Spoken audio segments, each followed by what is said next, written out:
What's up, everybody? Coach Mills here, coming at you with a brand new Valorant video. And in this video, we gotta talk about Valorant Ranked and some of the problems that many people have been speaking to. Many of the problems with smurfing, toxic behavior, people throwing your games. Is it time for a ranked rework? We're gonna break it all down, but the GameLeap website's the best place to quickly climb the ranks. If you wanna get Diamond, Immortal, or even Radiant, you gotta go check out our in-depth guides right now down below.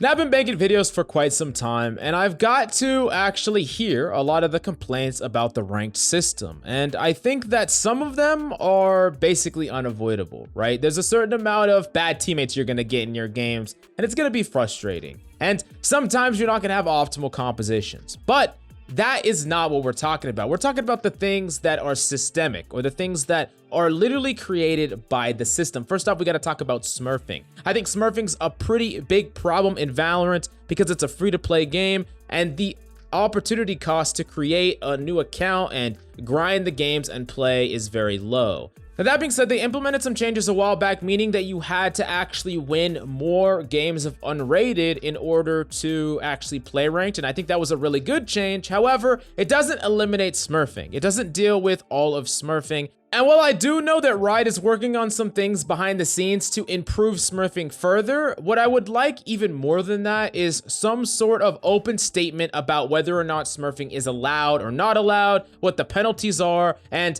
whether or not people can do it publicly. So, like, for example, can a streamer do like 1 million unranked to Radiant? Can they do that over and over and over again? Or, you know, they're doing like I don't know, an Iron to Radiant as a YouTube series, or they're doing Iron to Radiant for their stream, and it's like, how'd you get that Iron account? Oh, you probably bought it, or you probably got it given to you by a friend, whatever the case may be. But you're just like ruining game after game after game, and you're doing it publicly with no penalty. Like, that is something that I think probably shouldn't be allowed, but it's kind of also entertaining and educational sometimes. So where is that line? It's definitely a gray one. Another thing is, okay, so we have people that also play on a smurf, but maybe they give themselves a handicap. We've seen Tens play with, you know, his girlfriend Kaede, or just other people in lower ranks, but he would handicap himself by only using a sheriff or only using a marshal. Now, what is the line here? Because in a lot of those games, he's still fucking popped off and top fragged. Now, he's not dropping like 70 bombs like he probably would if he was using a rifle,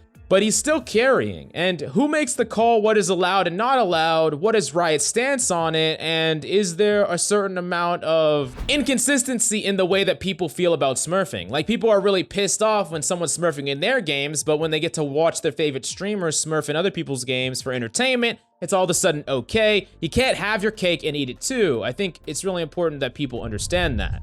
Now, another huge aspect to this is just toxic behavior in general. People that throw on a whim, people that are not necessarily doing the things that would get them hard banned, the overtly messed up things, but there are people that are slipping through the cracks that are even racist, sexist, or people that are toxic, throwing games. Just you say one thing to them, they get pissed off, they throw intentionally, and there's very little actual penalty for that. If they're not doing it all the time, if they do it really infrequently, they could basically slip under, and then their account gets banned, and guess what? They go and they have another one, or they get another one for their buddy, or whatever the case may be, and now all of a sudden, it's like they can just keep being toxic, keep being this way, and I think it promotes a pretty bad environment that is not only not competitive, but just a little bit frustrating. And one of the solutions that have been proposed in the past to this is SMS confirmation. This is one that has been proposed in a number of games, and what this essentially is you need a cell phone number, you link it to your account,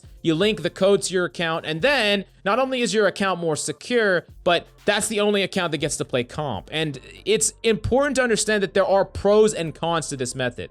The pros are people will have one comp, and this means that if they are super toxic or sexist, or they're throwing, or whatever the case may be, they could get that one account banned. And also, they're far less likely to smurf. They're far less likely to get access to another account, because someone would have to give them their only account if they only have one phone, or they would have to get another phone. And yeah, it would be pretty difficult, right? It just makes the barrier to entry a lot higher to actually smurf and to be toxic and things like that. However, there is a downside, and I think the big downside here is that you are not capable of creating like an alternate account, right? If you want to have a secondary account to grind, to play an alternate character, or maybe it is okay to play with your friends if you're not just going full hard and smurfing and stomping everybody, but that line is not clear, and I don't even think the community has made up their mind on what is allowed and what is not allowed. Everyone wants to be able to play with their friends, but it is frustrating to run into smurfs. Is it a problem with Valorant? Is it a problem with the rank system?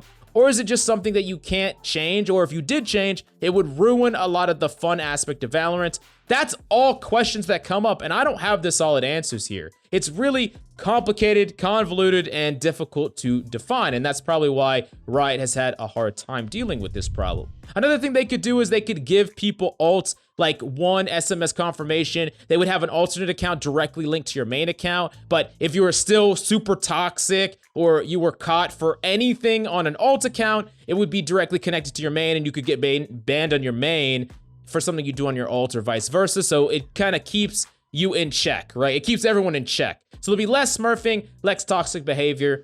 Definitely interesting, but it does have big downsides as well. But I think that a system that I would really like is some sort of toxic behavior system.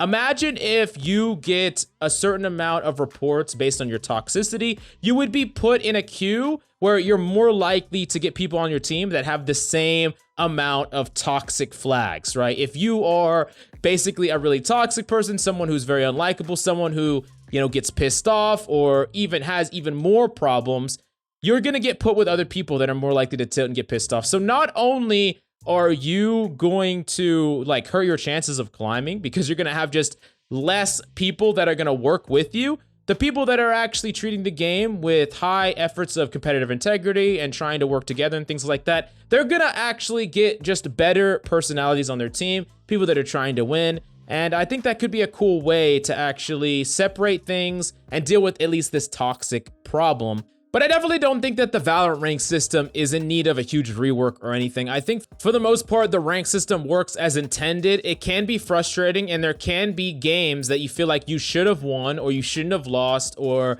they were just nonsense games where your skill didn't matter. And I think that it's in Riot's best interest to minimize that to the absolute smallest amount possible. But not every single game can be like that, no matter what they do. I just think these are some of the things that people need to think about, the community needs to think about, and Riot needs to think about implementing in order to help a lot of these ranked issues. But let me know down below, what ranked issue do you really have a problem with? And what's your solution to some of the issues that I brought forth in this video? I really want to hear your opinion about that down below. And the GameLeap website's right there too, so you can learn how to become absolutely cracked, dominate the Smurfs, dominate and carry even the trash players on your team, and climb the ranks. Do yourself a favor and go check out the GameLeap website right now down below.